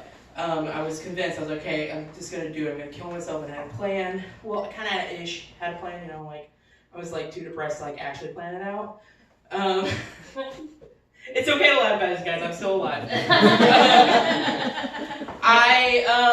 I really, really wanted to kill myself, but I couldn't because my apartment was too dirty. You can't swallow a bunch of sleeping pills and then like have your parents come in and like, oh shit, this is how she lived. How much Whataburger can one person eat? Did she ever clean this litter box? How does she have so many dishes when she clearly ate out all the time? And it's like I'm liberal. It's like I was afraid of guns, so I couldn't do that. And so I moved to Fayetteville, and I decided I was like, okay, I'm not gonna blow my brains out. I'm not gonna swallow a bunch of pills. I guess I gotta deal with this shit. So I went to therapy. Therapy's been a wild ride, y'all. I've discovered a lot about myself that I didn't necessarily want to. Can you all hear me okay? Oh, yeah. Okay, cool. No one's ever said no to that question, but it makes me feel like a lady to ask. Like, can you hear me okay? I'm so meek and like no one can hear me. No, but I when I moved to Fayetteville, I got into therapy, and I think therapy is really great because it can like make you like evaluate like relationships that you've had, and I think it's really important because I don't know if you guys can tell, but I don't have a great relationship with my dad because I'm doing stand-up comedy. And she started talking about her relationship with my dad, and I was like, and she was like, Taylor, I think you're using sex with strange men from the internet, thinking of the fact that your dad never loved you growing up. Harsh. And I was like, I don't know if that's true. Because like never once growing up did I want my dad to like come all over my face. Oh, it's okay. If that's the line, guys, it's gonna get a lot worse. Another weird thing I learned about myself in therapy is that I have a particular type of man. I go after Beth. What's your type? Tall, dark, and handsome. I really am attracted to serial killers. You guys fucking see Richard Ramirez? He could cut my eyeballs out and keep them in a jar any goddamn day. No, but and like I was talking to my therapist, and we're really trying to drill down to like there's like more than one serial killer. We'll get into that later. That I'm like very attracted to.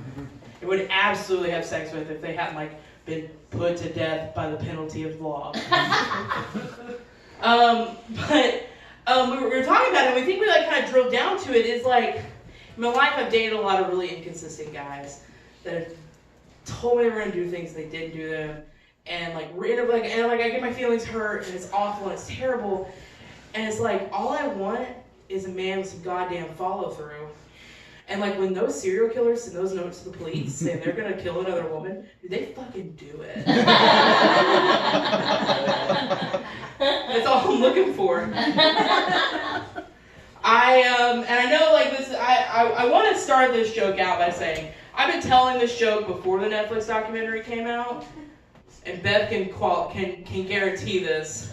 That I'm talking about this particular serial killer before it became popular to want to fuck this particular serial killer. I'm sure you guys all know a man by the name of Theodore Robert Bundy. Woo! Guys, this is a safe space. We are a small group of people. This does not leave here. We'd all let Ted Bundy put in our buttholes. Absolutely. He's fucking hot. Well, he was until like Florida. Florida fucks up everything. I was kind of digging into Ted Bundy, and I watched the documentaries on Netflix. I was like, it's like horrible. Like, yeah, he was really hot. Like, he did a lot of really terrible shit. Like, did you guys know that he was a Republican? Like, he believed in small government. Oh my God. How could you be so wrong about somebody? No, like, and I'm not gonna lie, what he did to those women wasn't great, not ideal.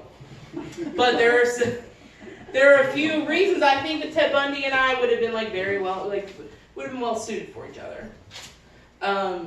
He was almost a lawyer, which is more than I can say for any of the rest of my ex-boyfriends.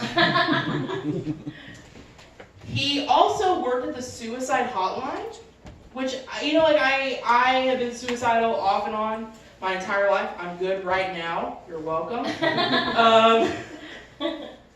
I say that even, no, we're not going to let that. No, but like, I'm good right now. But like, I imagine like, it sucks, but like I have to stand here and be honest with you. Like I know, and who knows, it might be tomorrow, it might be 2 years down the road. Like I'll probably be suicidal again. I'll probably just going to fucking stick my head in the oven and move on with things. But he worked the suicide hotline, and I imagine that would have been really great. Just be able to like roll over and like, babe, I really want to kill myself. I don't want to do this anymore. My life's exhausting. My job is terrible. And for some reason, I decided stand-up comedy was going to make it better. It does not. And he could just roll over and be like, listen, you don't have to kill yourself. I'll do it for you. I'd also like to mention that Ted Bundy's first 4 victims, he dumped their bodies on a mountain called Mount Taylor. I'm not saying that's a coincidence. I don't know if you guys can tell, I have a hard time dating sometimes. When you compare every man to Ted Bundy, not always gonna work out for you. I recently was talking with a coworker, which was a fucking mistake. And we were talking, and she was like, oh, my boyfriend, he bought me another pair of Louis Vuitton shoes instead of an engagement ring. So after I Googled what Louis Vuitton shoes were, I realized we have very different problems in our dating lives. Because one time a guy I was dating tried to buy us a PBR tall boy to share, and his credit card got declined. My best friend, one of my best friends, she lives in Harrison, where I'm originally from in Arkansas. she called me one day like 4 times, because I don't answer my phone because I'm a fucking normal human being. And so I'm calling like, shit, something better be on fire, somebody better be dead. And she tells me, she's like, Taylor, Brandon bought me the wrong Apple Watch. Do you know what my last boyfriend gave me before he broke up with me? HPV. I'm not trying to brag. My doctor says like the worst case you'd ever seen.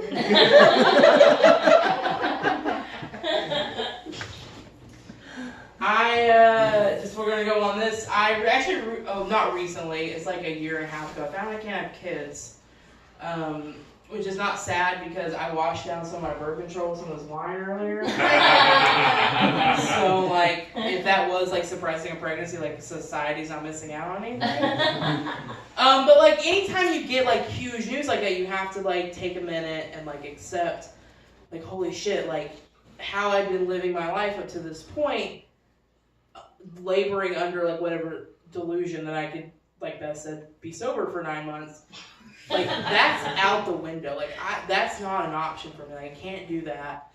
Everything's going to be a lot harder going forward. But I think that the hardest thing to come to terms with was how much money I'd spent on Plan B in the last 10 years. Oh, right. I could have bought a fucking house, y'all.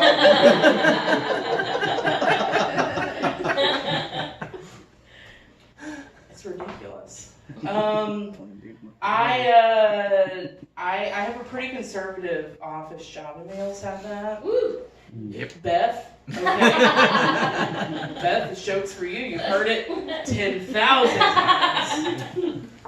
I have a pretty conservative office job, working transportation up in Fayetteville, Arkansas.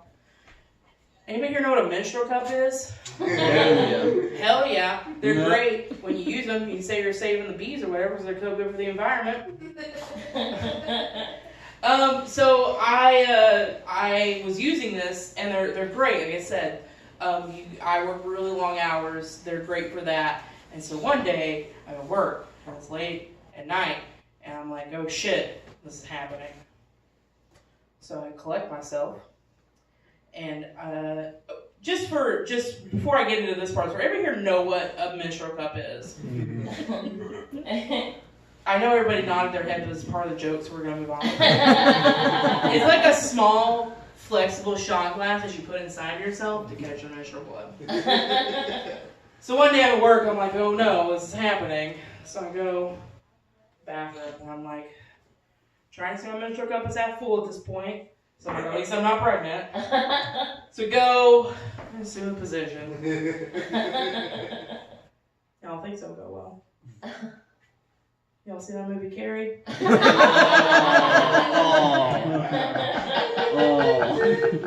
It's everywhere. It's on me. It's on the floor. It's somehow on the stall walls. It's like that scene in Harry Potter.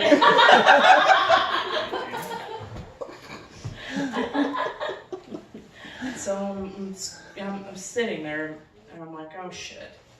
Can't go back to work like this. This is on me, too. I'm like, fuck. So I gotta text my boss. I'm like, listen, Doris. And actually, my boss's name at the time. Bad news, Doris. I've actually, Doris had a toilet baby. And I have to go home. And guys, they felt so bad they gave me the rest of the week off. I want to tell you guys the dumbest thing I've ever done because I'm heartbroken. Met a guy last July, we'll call it like July 20th, whatever. We'll call him Ryan because that's his name. We met on Tinder, as one does, when you're over, 19 in Fayetteville, Arkansas. You're not that hot. So we met on Tinder and we really hit it off, and it was great. And he didn't like it weird, like I didn't see his dick for like a long time. And like a long time, like a week. But like no, it was really great. And he we went out and grabbed drinks. And it was like one of those days where you're like, I'm not going to die alone and my cat's not going to eat my face. The weird thing was, at this time I did not have a cat. I was already envisioning in a future where I had a cat. But things went really great. We had beers, and like I said, didn't fuck him immediately, so we knew we had something special. So we went out with these beers, and like we dated for like our date or whatever for like 6 weeks, and he ended up ghosting me, which is that sucks. Like, I'm just gonna keep calling on you guys. You're my line of vision, and I'm so sorry. That's unfortunate for you, but we're just gonna move on, and we're gonna be okay with it. We're good. You guys know what ghosting is, right? Yeah. That's where the guy kills himself after the date, right? I'm just kidding. Unfortunately, he's fine. So we go, and we have these beers, and we date, and it's so cute, and he really helped me like through like a really, really hard time at work that I was having, which feels like it's never ending. And like, I don't know, it was just like one of those like, oh man, like this could actually be something. And then he ghosted me, and it was hard, but then like a fucking adult, I just moved on with my life. And then maybe like 2 months later, he texted me and asked me to come over. And I had, like, I'm not trying to brag, but like I had not just shaved around the holes in my jeans that night, like I had shaved the whole leg. The big toe, to like the other big toe. I fucking hate that joke. So we hooked up, and he was like initially very apologetic. He's like, you know, like, he was just like the regulars. He's like, I'm so sorry. Work got crazy. He's a waiter. Work got crazy and like life, and I was like, whatever. I have no self-respect. This is fine. And so we hooked up, and it's great. And then he ghosts me again, which sucks so bad. Like I was like, how am I so stupid that I fell for the second time? So then maybe like a month later, me and one of my comic friends from Fayetteville, he's this really great comic, look him up, his name's JJ Molinaro. Woo! He's the funniest fucking person I've ever met. He and I go to this really great like local Australian place in Fayetteville. I don't know if you guys have them here. It's called Outback Steakhouse. And because I'm a comic and I have social anxiety, I got very high before I went. And so I'm standing there with one of those little buzzer things, and I'm like, man, this is great. I'm going to eat a bloomin' onion. I'm going to have some prime rib. My life's going to be great. I'm going to go and I'm going to do a comedy show after this, and then who knows what the night's going to have for me. I'm standing there, and I hear, hey, Taylor, and I look over, and it's Ryan, because that's his name. And he goes, what are you doing here? And I'm so high, I go, I don't know.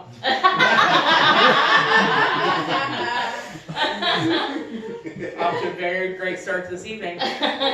So, I go, JJ finally shows up. I'm usually the late one. JJ finally shows up like 30 goddamn minutes later. And we go to our table, and then, of course, who is our waiter? But Ryan, because that's his name.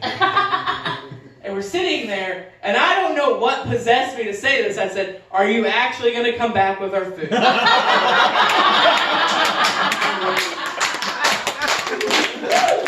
To which he responds with, another waiter coming over and taking over. So I drink a lot I drink a lot of wine. Woo! Woo! Right. Jump. Yeah. And this dinner's great. I had recently adopted a new cat. Her name's Margot.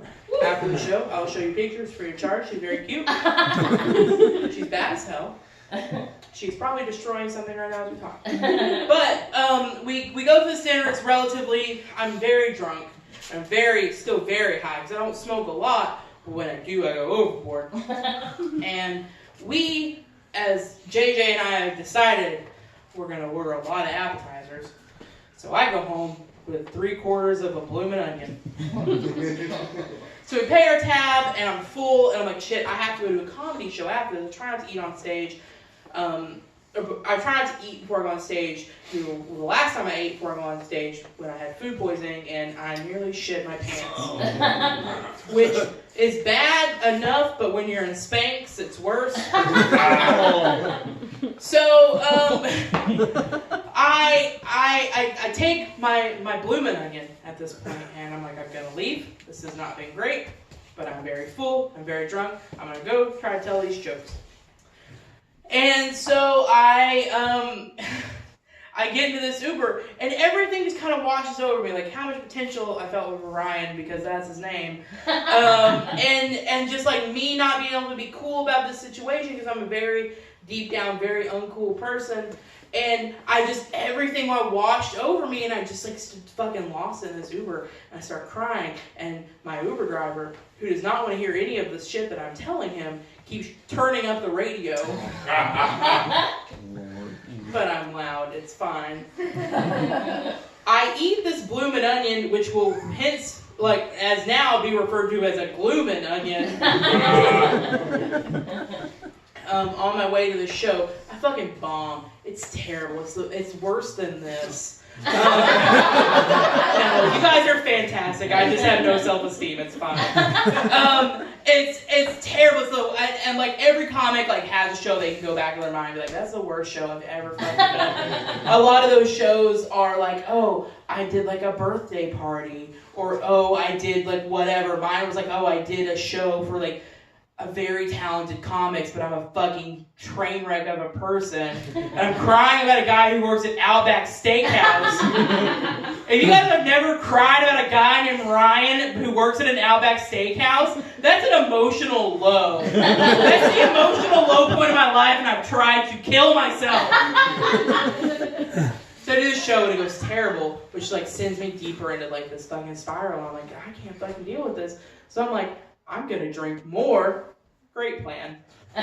So I drink so much, and Beth was like, she was on that show with me, I believe, and it was so bad because I was very drunk.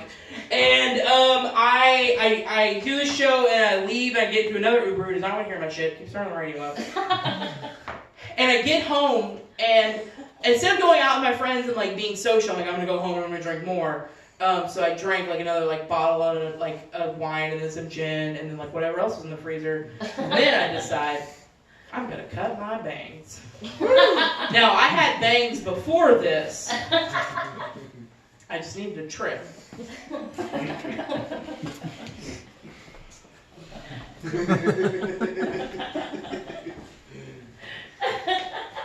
The worst part was I was so upset over how my bangs turned. I was drunk and realized, oh man, I fucked up. I fucked up bad. I gotta go to work like this.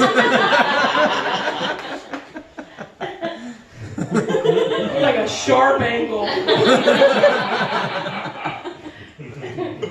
So I decided I'm gonna go out to my car to get, I don't know what. I was basically blackout at this point.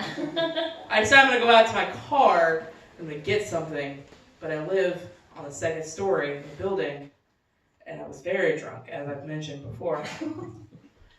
And I fall down the stairs, and I'm not kidding, and to this day, Beth saw the bruise, top of my ankle, the top of my ass, and I just laid on the landing. It's like 4 in the morning, and one of my neighbors was like, hey, you okay? And I was like, no. And they left me there. They knew I deserved this. I was this upset over a guy named Ryan who works at Outback Steakhouse.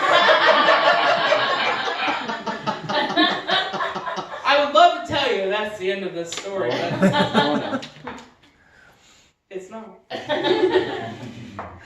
So maybe, let's say, 7 weeks ago, I've shaved my whole legs again.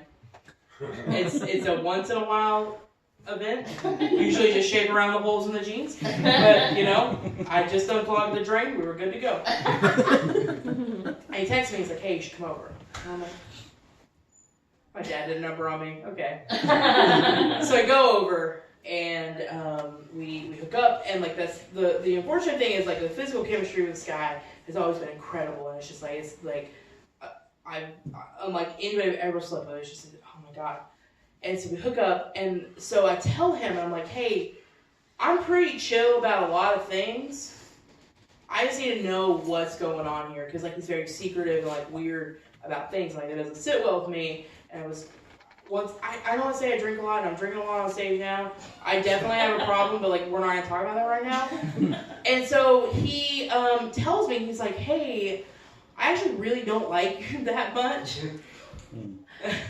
but I know when I text you'll come over. Don't text me though, because I'm actually kind of seeing somebody right now. It's a very mean thing to say when you're still inside of somebody. So I'm like,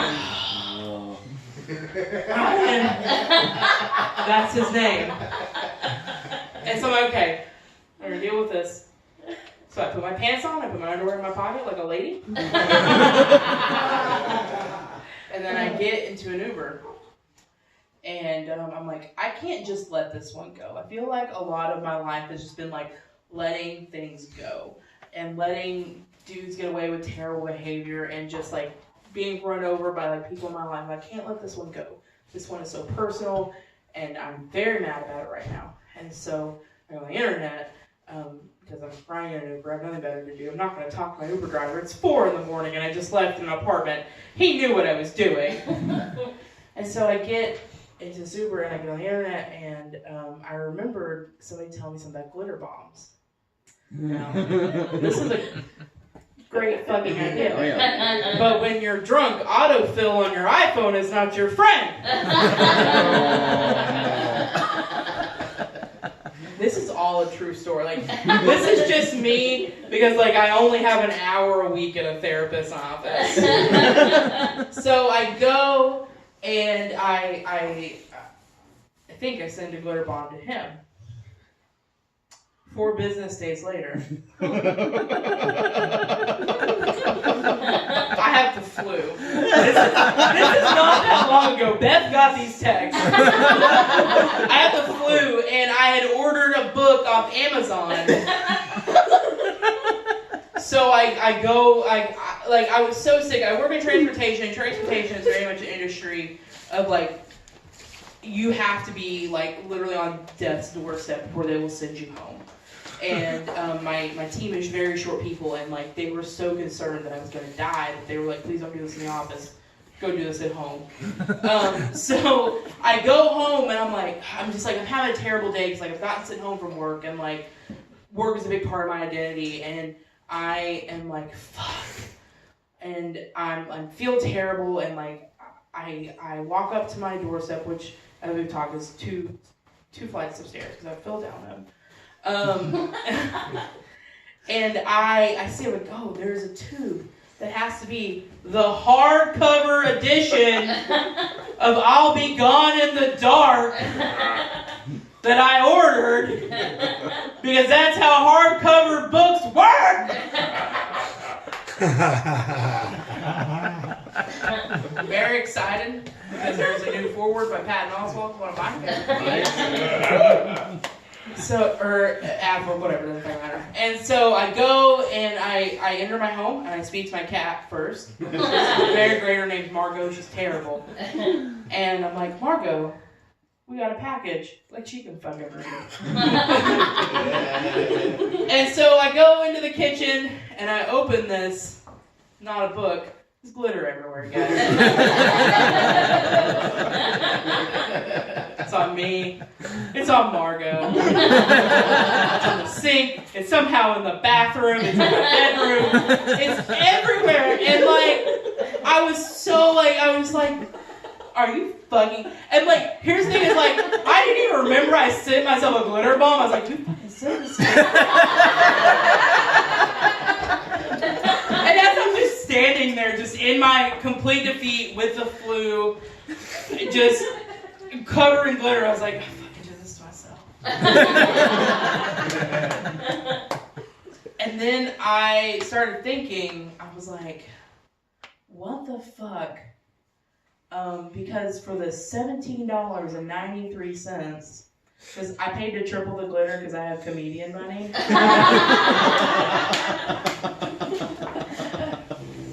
I could have fucking bought 3 Gloomin' Onions. Guys, my name's Taylor Hern. I'm from Fayetteville, Arkansas.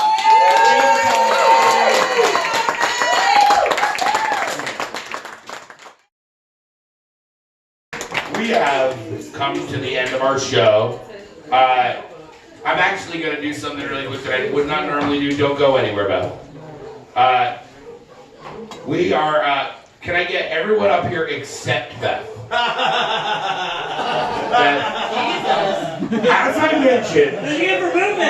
as I mentioned, fuck this. As I mentioned, Beth's birthday was there. Come into the light. Well, you said everyone but Beth. No, not this close. This is good. Jesus, you're great.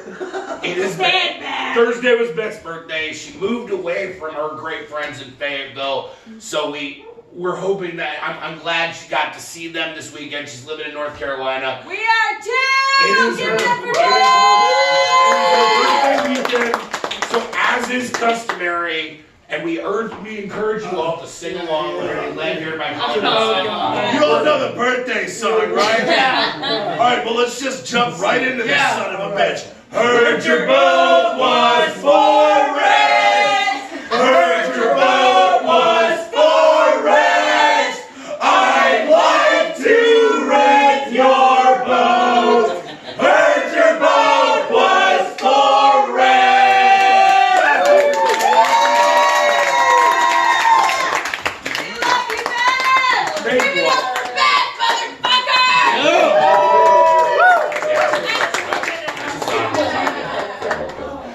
Thank you all for coming.